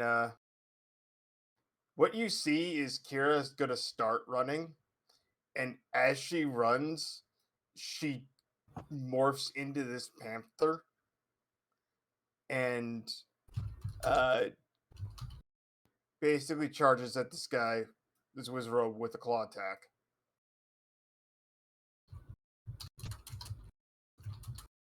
Melee weapon attack +4 to hit, so I gotta roll this separately, I think. Yeah.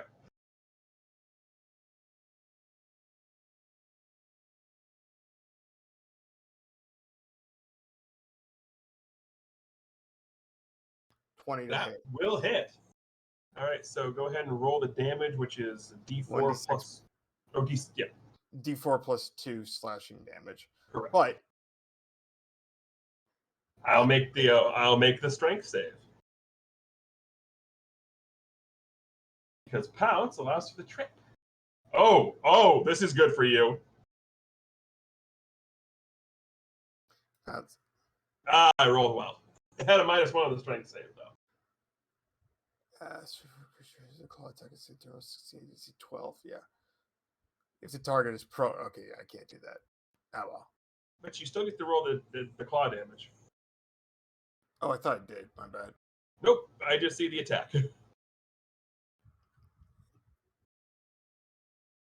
3. It did just get attacked by a giant panther. If this wasn't a completely chaotic evil fiend that just wants to destroy everything, it might be scared. Right. It's still good damage, too. You got average damage. Mm-hmm. Alrighty. Kite. Skeleton's still there, right? Skeleton's still there, yes, sir. Okay. We're going to do the triage attack. So Kite is going to take a swing at it first. Yep. That will hit.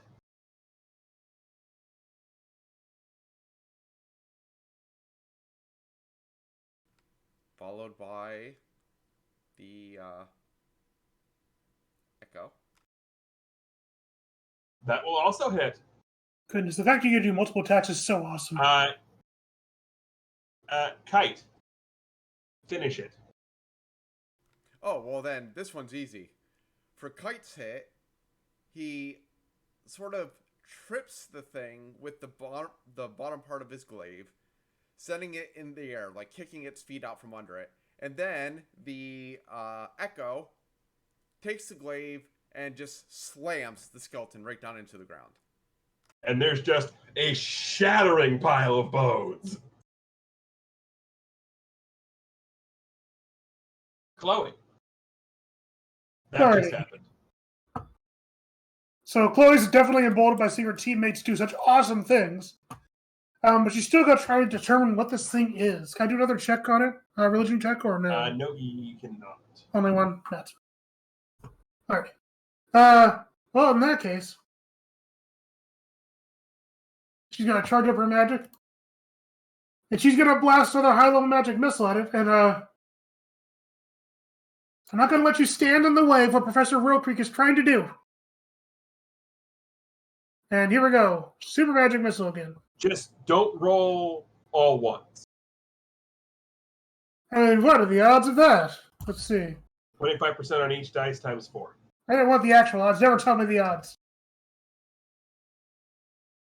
All right, Yeah. you're good. It had 9 HP, that's why I said that. So, Chloe, finish it.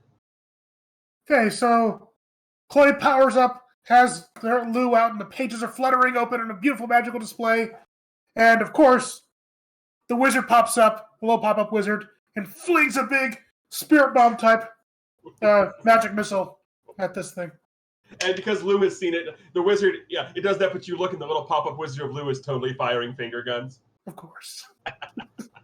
I was thinking Kamehameha, but that works too. And spirit bomb's like a Kamehameha. Yeah, so this thing just poof, poof, and then it just poof, which just poofs out of existence.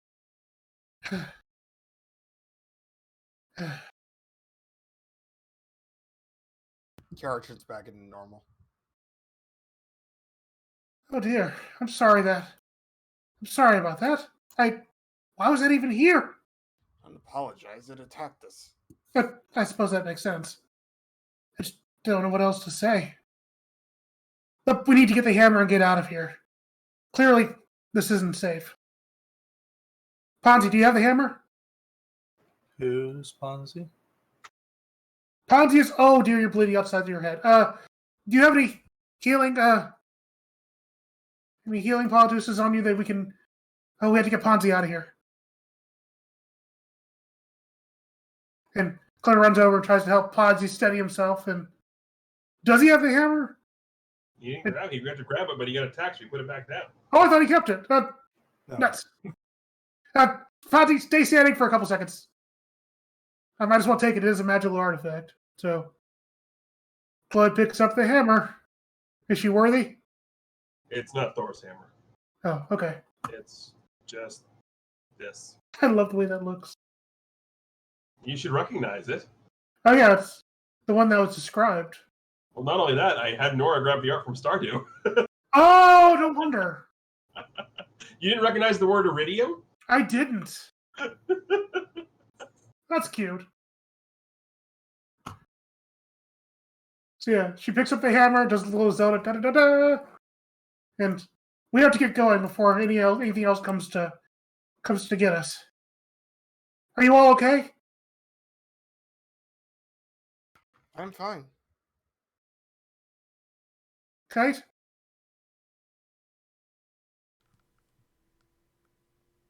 I'm good. A lot of Okay. bugs. True, that was very impressive. I'm glad I brought you along, all of you. Come on, Ponzi. And she starts trying to lead him out the, I assume, exit being this way. Who's Ponzi? Kiara That's goes really over to shiny. help you and Ponzi. Because she wants to get out of there. Yeah. So we try to leave. You can leave, not a problem.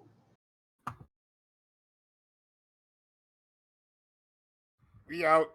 Was there anything else in here, by the way? Aside from the hammer? Nuts. At this point, I don't know if I care. Oh, there might be like a journal or something. It depends. Are you leaving or are you staying? Nuts. Oh, it's not safe, but Chloe knows her stuff in here from her master. Everybody else left. It's just Chloe. What's she doing? She's gonna look around. She's gonna look around. There might be some magical scrolls or journals or something.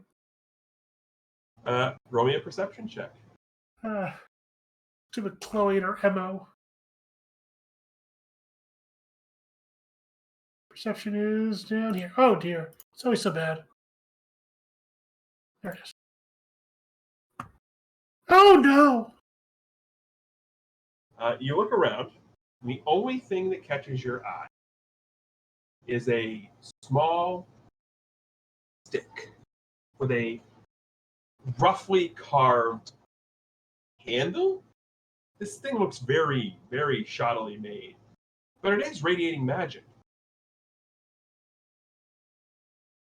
I'm gonna try to identify that.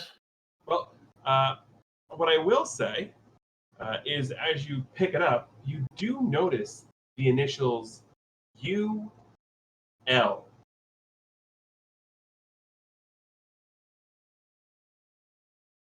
You will. I feel like that should mean something to me.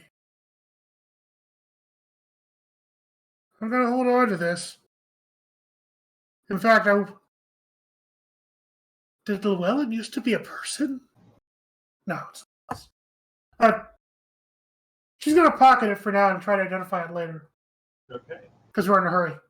So, taking that stick and then running out.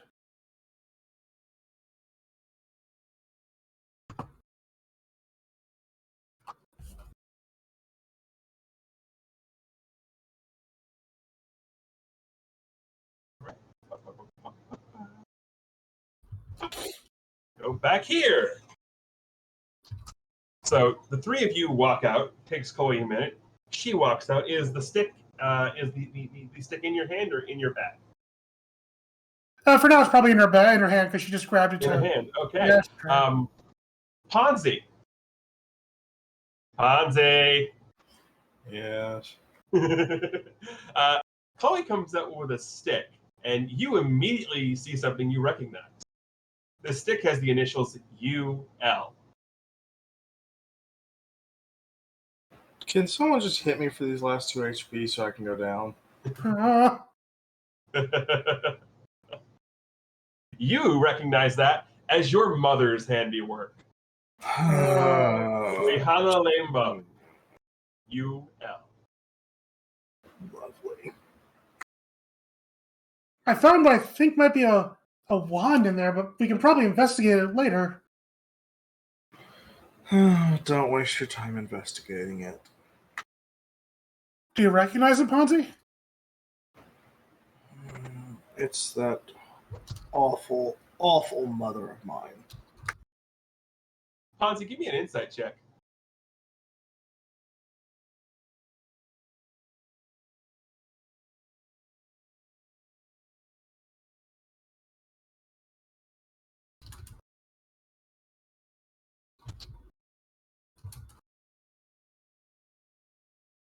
Well, you actually know what this is, Ponzi. You know that there for a bit there, your mother did dabble into attempting to craft some small or decent-sized magical items. But you know how her craftsmanship tends to be. This is basically, well, I'll describe it like this. You know, like between the two of you, you know this is a wand of magic missile. But it's the wand of magic missile you get off of Wish. Would that be the wand of magic miss? Mom never was good with magical items. So, as far as you know right now, it's a wand of magic missile that will cast magic missile at level 1. And there might be other things that go wrong. Do you want this? It is technically belong to your family. Yeah, sure. What else could go wrong with it? It might help you in a pinch.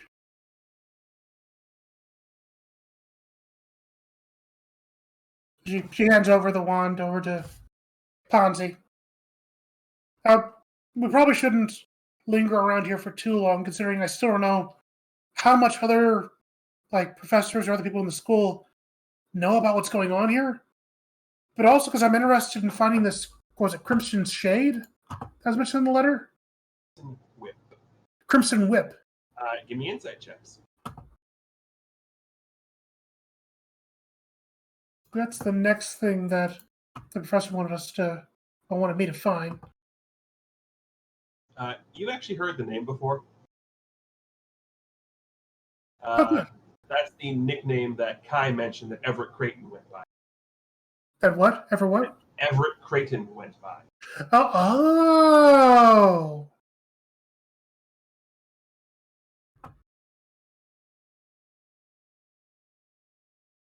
Well, okay then.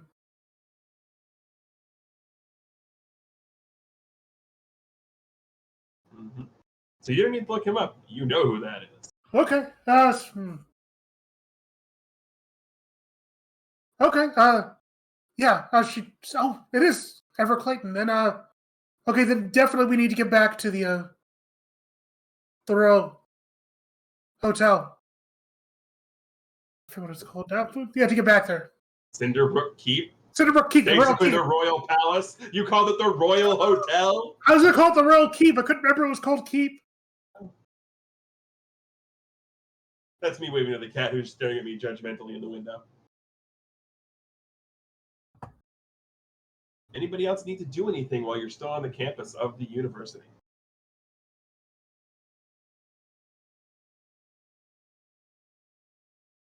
So, as you are all heading back, you're about to make it so you're about to leave the campus when you see this very, very stern-looking woman walking towards you. Chloe, you recognize this as the librarian. What's the librarian's name? Let's call her Marianne. Okay. Yeah. So You see her coming forward. You recognize her. You know this. Ponzi, this is the same woman from the silence spell. Not again. She comes over and she just looks. You are coming with me. Grabs you by the ear, Ponzi, and starts dragging you back to the library. We kind of need him. Well, I kind of need him too. He has a mess to clean up. And if you need him, you can help too, young lady. And she grabs you by the ear and starts dragging you to the library. Jeez, Chloe's gonna bend over.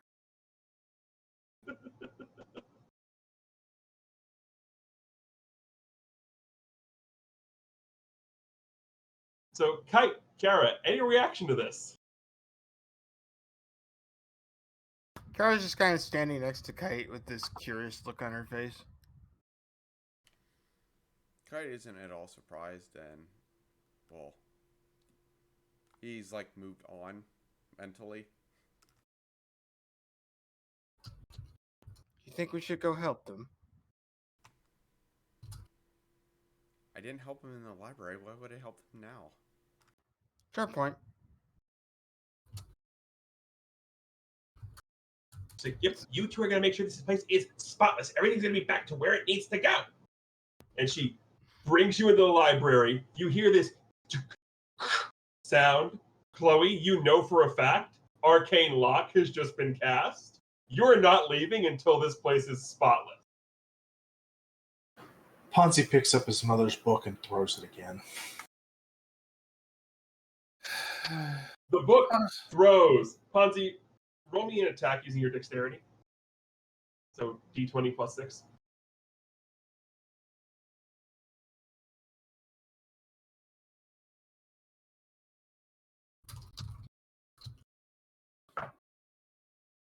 Does that hit you? Yes. You throw your mother's book, and it comes back like a boomerang, cracks you in the back of the head. Ponzi just falls into the pile of books. And that's where we'll end our session. So thank you all very much for watching. On behalf of Chameleon Eyes, Crimson Avix, Norastra, and OPT Lawyer, I am TGE, reminding you to, of course, as always, keep hailing.